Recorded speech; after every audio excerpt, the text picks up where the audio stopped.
Gall bladder అనేది లివర్కి కింద భాగంలో బిలియరీ సిస్టమ్ అని ఉంటుంది. లివర్ నుంచి వచ్చే బయలు గొట్టాలకి కనెక్షన్లో ఉండి అది మనకి ఇంటెస్టైన్లోకి ఓపెన్ అవుతుంది.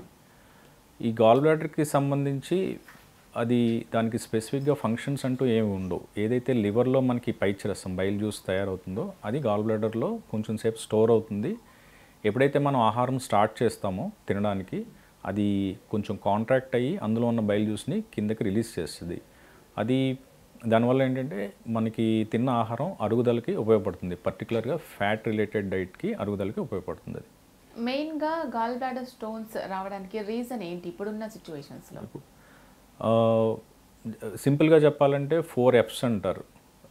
Females, fatty, 40 and fertile. ఈ combination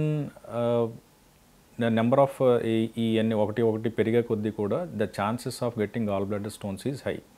particular the main reason ఏంటంటే ఈ బైల్ జ్యూస్లో ఫ్యాట్ కంటెంట్ పెరగటం, ఫ్యాట్ కాన్సన్ట్రేషన్ పెరగటం వల్ల ఈ గాల్ బ్లాడర్ స్టోన్స్ అని ఎక్కువ వస్తుంది. 90% gall bladder stones fat related stones ఉంటాయి.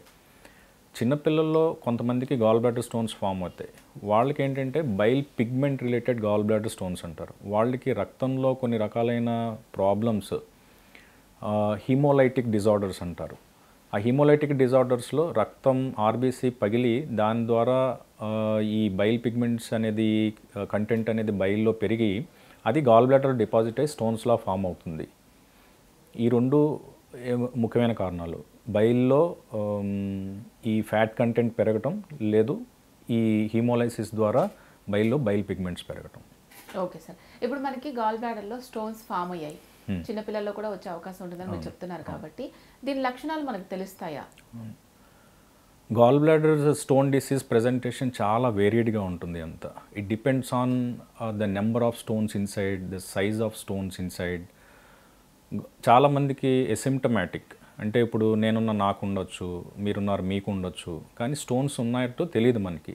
ఈ మధ్యకాలంలో ఈ గాల్ బ్లాడర్ స్టోన్ డిసీజ్ని చాలా ఎక్కువగా చూస్తున్నాం. దేనికంటే పీపుల్లో అవేర్నెస్ పెరిగి చిన్న సిమ్టమ్ వచ్చినా they are going for ultrasound, లేదంటే ఎల్డర్లీ పీపుల్లో ఎవ్రీ ఇయర్ అల్ట్రాసౌండ్స్ కానీ స్కాన్స్ కానీ చేసుకోవడం వల్ల ఈ గాల్ బ్లాడర్ స్టోన్ డిసీజ్ అనేది చాలా ఎక్కువగా బయటపడుతుంది.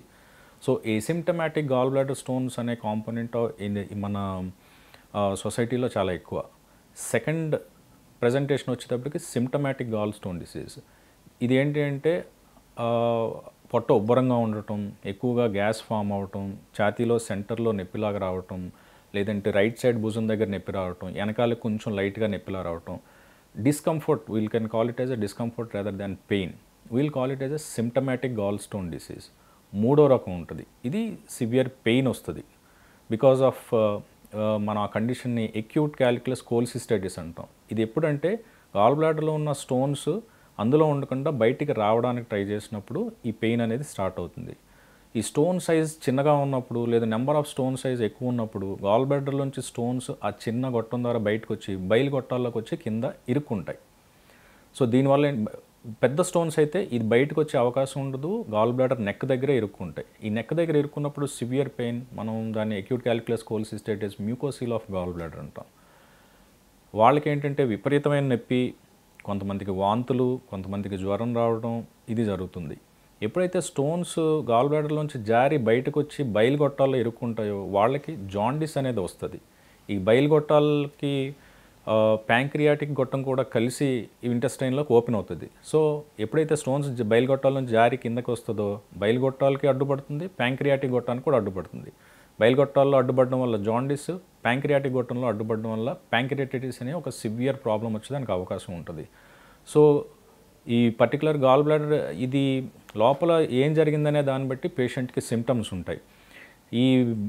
ఈ మూడు పర్టికులర్గా we'll call it as a complications of gall bladder stones rather than symptomatic cholecystitis. ఏది ఈ mucocele of gall bladder, jaundice we'll call it is an obstructive jaundice, and then acute biliary pancreatitis. ఈ మూడు కూడా చాలా severe complications. Patients, elderly patients కానీ, లేదంటే diabetes ఉన్న patients, heart problem ఉన్న పేషెంట్స్, ఈ కాంప్లికేషన్స్ వచ్చినప్పుడు they going to life risk, they going to sepsis and ICU stage కానీ, సర్జరీ చేసే అవకాశం తక్కువ ఉండటం కానీ ఇలాంటివన్నీ జరుగుతూ ఉంటాయి.